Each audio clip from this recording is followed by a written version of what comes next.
ರಾಜ ಸಾಬ್, ಇವರಿಗೆ ಕಾಲು ನೋವಿದೆ, BP ಇದೆ, ಕೈ ನೋವಿದೆ, ಸೊಂಟ ನೋವಿದೆ, ಗ್ಯಾಸ್ಟ್ರಿಕ್. ಕಾಲು ನೋವು ಏನು ಹಿಂಗೆ ಕುತ್ಕೊಂಡೆ ಊಟಕ್ಕೆ ಹಾ ಹಾ ಹಾ ಹೇಳಿಲಿಕ್ಕೇ ಆಗೋದಿಲ್ಲ. ಬೇರೆ ಏನುಂಟು? ಬೇರೆ ಇಲ್ಲ, ಊತದ ಕಾಯಿಕಾಲು ಮತ್ತೆ ಬೇರೆ ಇಲ್ಲ ಇಲ್ಲಿ ಎಲ್ಲ ನೋವು ನೋವು. ಆಗ್ತದೆ, ಓಕೆ ಪ್ರಿಯ ಸೊಂಟ ನೋವು ಎಲ್ಲ ಓಕೆ. ಜಗ್ಗುತ್ತೆ. ಯೇಸು ಗುಣವನ್ನು ನಂಬ್ತೀರಾ? ತಂದೆ ದೇವರ ಯೇಸುವಿನ ನಾಮದಲ್ಲಿ ಪವಿತ್ರಾತ್ಮನ ಸಹಾಯದಿಂದ ಕರ್ತನ ಪಾದಕ್ಕೆ ಬಂದಿದ್ದಾನೆ. ಈ ಸಹೋದರ ರಾಜ ಸಾಬ್ ಅವರಿಗಾಗಿ ಪ್ರಾರ್ಥಿಸ್ತೇನೆಪ್ಪ. ಅವರ ಶರೀರದ ಮೇಲೆ ಹೊರಡುವಂಥ ರೋಗಾತ್ಮ ಶಕ್ತಿಗಳು ಬಿಟ್ಟು ಹೋಗಲಿ, ಪೂರ್ಣ ಸೌಖ್ಯ ಕೊಡು ಸ್ವಾಮಿ. ಇವರನ್ನು ಮುಟ್ಟಬೇಕು ಕರ್ತನ ಕೇಳ್ಕೋತಾನೆ.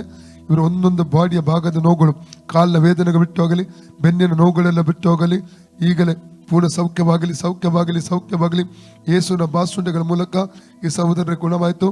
ಯೇಸುವಿನ ಬಾಸುಂಡೆಗಳ ಮೂಲಕ ಈ ಸಹೋದರರ ಗುಣವಾಯಿತು. ಯೇಸುವಿನ ಬಾಸುಂಡೆಗಳ ಮೂಲಕ ಈ ಸಹೋದರ ಗುಣವಾಯಿತು. ಯೇಸುವಿನ ಬಾಸುಂಡೆ ಮೂಲಕ ಈ ಸಹೋದರರಿಗೆ ಗುಣವಾಯಿತು. ಫ್ರೀ ಆಗಲಿ, ಕಾಲುಗಳ ನೋವುಗಳು ಬಿಟ್ಟು ಹೋಗಲಿ.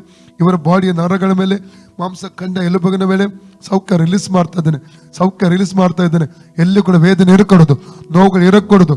ಸೈತಾನಿಗೆ ಹಿಡಿತದ ಮೇಲೆ ಪವಿತ್ರಾತ್ಮನ ಅಗ್ನಿ ಹಿಡಿಯಲಿ, ಸೈತಾನಿಗೆ ಹಿಡಿತದ ಮೇಲೆ ಪವಿತ್ರಾತ್ಮನ ಅಗ್ನಿ ಹಿಡಿಯಲಿ. ಜೀಸಸ್ ಫ್ರೀ ಆಗಲಿ, ಫ್ರೀ ಆಗಲಿ. ಇವರು ರಾಜಸಭವರು ಫ್ರೀ ಆಗಲಿ. ಲೋಕತ್ವ ತಮ್ಮದು ಹಾವುಗಳನ್ನು, ಚೇಳುಗಳನ್ನು, ವೈರ್ಯ ಸಮಸ್ತ ಬಲವನ್ನು, ತುಳಿದಕ್ಕೆ ಅಧಿಕಾರ ಶಕ್ತಿ ನನ್ನ ಹೆಸರು ಕೊಟ್ಟಿದ್ದಾನೆ. ಆದ್ದರಿಂದ ಅದಕ್ಕೆ ಕೇಡು ಮಾಡಲು ಬಿಸಿಳಿದ್ದಾನೆ. ಒಂದವನ್ನ ಮೂರನೇ ಸೈತಾನ ಕ್ರಿಯೆಗೆ ಲಯ ಮಾಡೋದಕ್ಕಾಗಿ ದೇವಕ್ಕೆ ಬಂದನು. ಫ್ರೀ ಆಗಲಿ ಇವರು ನಾಮದಲ್ಲಿ. ಈಗ ನೋಡಿ, ಚೆಕ್ ಮಾಡಿ.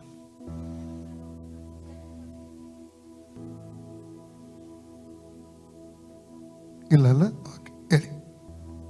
ಬಾಡಿಯಲ್ಲಿ ಎಲ್ಲಿ ಕೂಡ ಇಲ್ಲ ಅಲ್ಲ ಈಗ? ಓಕೆ, ಹೇಳಿ. ಯೇಸುವೆ, ನನಗೆ ಸೌಖ್ಯ ಕೊಟ್ಟದಕ್ಕಾಗಿ ನಿನಗೆ ಸ್ತೋತ್ರ. ಆಮೆನ್.